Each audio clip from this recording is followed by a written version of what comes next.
Hi everyone, and welcome to the latest episode of Data Center News Asia. This is a 2-week episode, and as you can see, Reese is still off gallivanting in the US, so it's just me in this case. I actually have notes written for the previous week, the week ending the 19th of September, but I got hit with a dose of man flu, so this is a bit of a 2-week special. I've got my assistant here behind me, so let's see how we get on here. Starting off with 2 weeks ago. So 2 weeks ago was actually a quieter news week, so it wasn't going to be a particularly exciting episode anyway. But 2 or 3 kind of interesting stories worth touching upon. The first is the announcement from Stockland, so Stockland Group out of Australia. So they've announced a 50-50 JV to develop data centers in EdgeConneX. Anyone familiar with the Sydney market will know Stockland for their build-to-suit project for AWS in Macquarie Park, but it looks like they've got big plans here, and I think they kind of tout 100 megawatts coming online financial year 2027.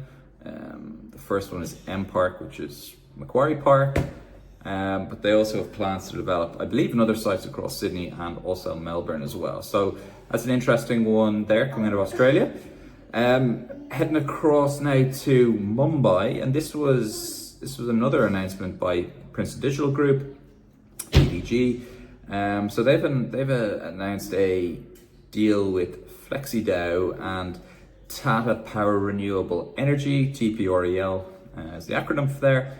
So they're going to be, FlexiDAO basically does energy matching software, and they've, through Tata, apologies because some of these renewable deals are kind of complicated, to match clean energy with their Mumbai facility, which of course is campus scalable up to, I think it's around 150 megawatt range. So PDG have got very creative with a lot of different sustainability solutions. We've, last couple of weeks, we announced, I think, the 3rd initiative that they've done in Indonesia. This time we're over to India, and yet that arrangement with Tata Power Renewable Energy and FlexiDAO is definitely one to keep an eye on, especially as that campus scales. So congratulations to everyone there. Final piece worth talking about, the Keppel Asset Manager division. So Keppel Group, I suppose you call them, has got 3 different divisions, well, at least 3 different divisions involved in data centers. They've got Keppel Data Centers, Keppel Asset Management, Keppel DC REIT. So this is the asset management group, but they've signed a framework with Dell to provide AI solutions basically across Southeast Asia. Singapore, Malaysia and Vietnam were the countries mentioned. Also part of this is APAC. APAC is actually part of one of Keppel's connectivity divisions here, so bringing another arm of Keppel and kind of leaning on some of their portfolio there. So again, this is an interesting one to keep an eye on and just see what actually the Keppel and Dell are able to do in these emerging markets. So that was pretty much everything from the week 2 weeks ago.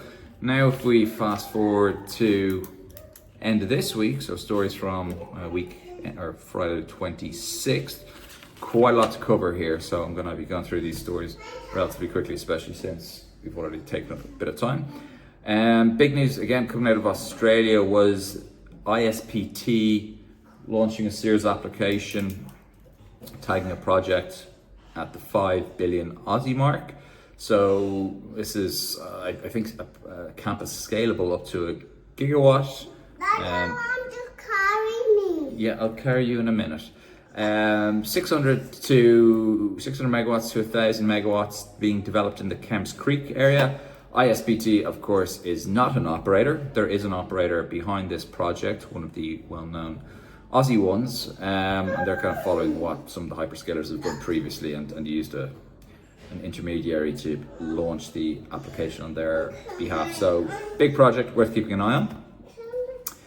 Crossing over to India now, and let's start with Equinix. So their newest CN1 facility, newest interconnection facility in Chennai is now open. So 800 cabinets in the first phase, with a $69 million announcement. So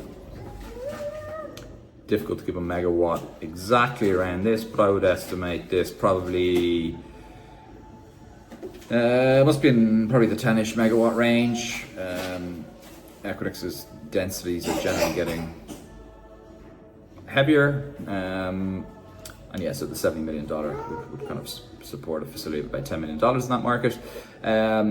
First phase, 800 cabinets. This is scalable to 4,250 once complete. So again, congratulations to everyone at the Equinix team for the launch of CN1. Staying on India, a couple of other interesting stories here.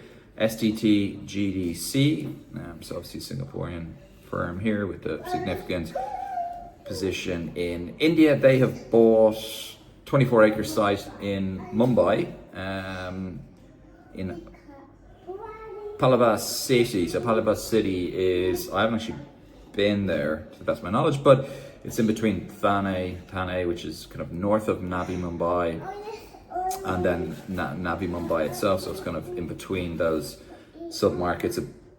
Depending on the exact location of the site, may be able to kind of function for either availability zone potentially.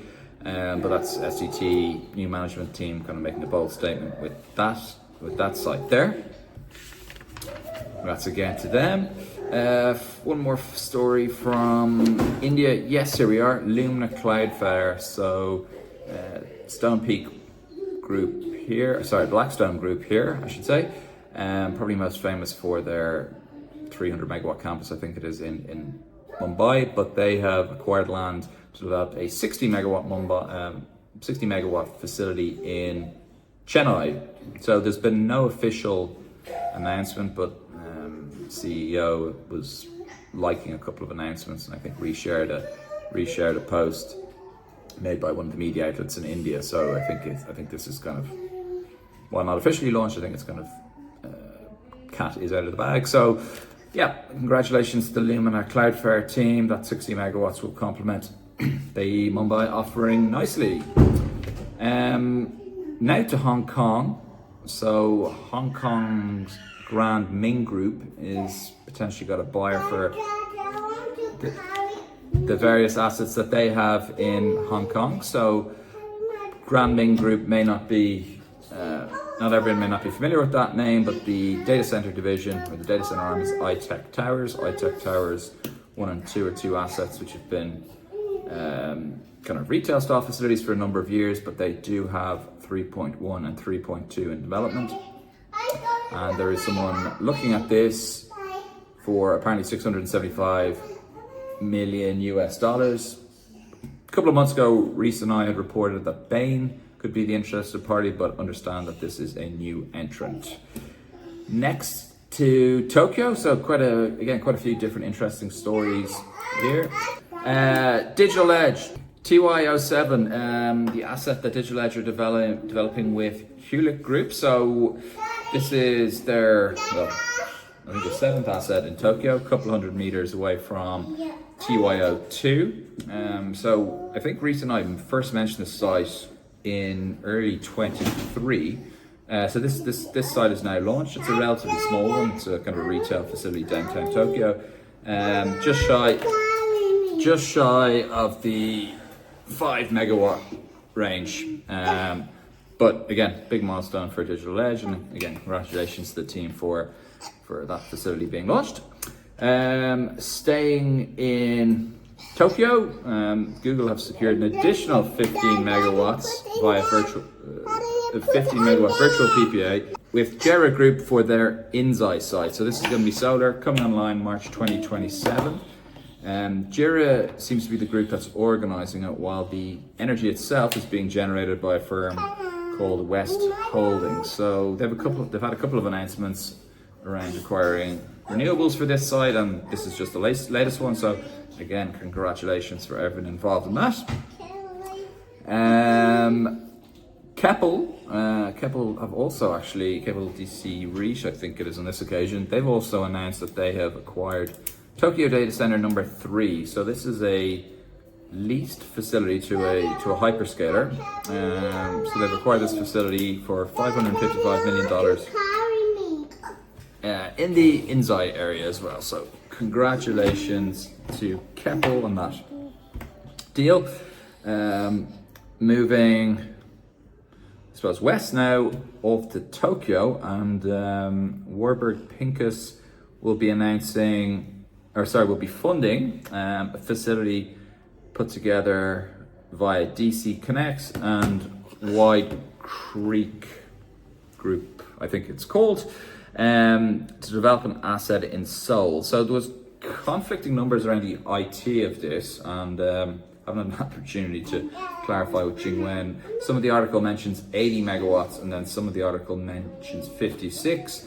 So my assumption in this case is that 80 megawatts is feed, 56 is the IT load it will be able to support.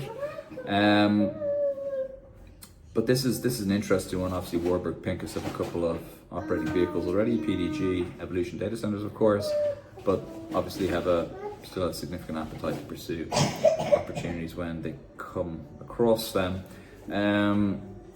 This facility is going to be ready 2027, and this is a significant scale in the Greater Seoul area, where I think we've reported on numerous times that it can be very, very difficult to develop. So yeah, congratulations for getting that deal done. I can imagine it was probably a difficult one. And I believe the last story for the week is this from Alibaba, one of the Chinese cloud giants. So they are announcing 8 new data center. They've announced that they will be developing 8 new data centers to support their cloud services. A couple of existing regions, or locations I should say. The new ones, completely new ones, are Brazil, France and Netherlands. So these will all be getting Alibaba infrastructure for the first time, while they'll be supplementing what they already have in Mexico, Japan, South Korea, Malaysia and Dubai. So yeah, significant amount of investment there. Again, people probably not as familiar with the Chinese clouds may not realize how big Alibaba are now, but they've got nearly 100 AZs around the world now. So not obviously the scale of Microsoft or Amazon, but a significant player in its own right. Okay, and I think that's it for the week. Thanks to my special guest for being so helpful. But thanks again for watching. I believe Reese will be back next week, so won't just be a monologue with my very drony voice. But thanks again for watching, and see you next week. Thanks. Phoebe, say bye. Bye.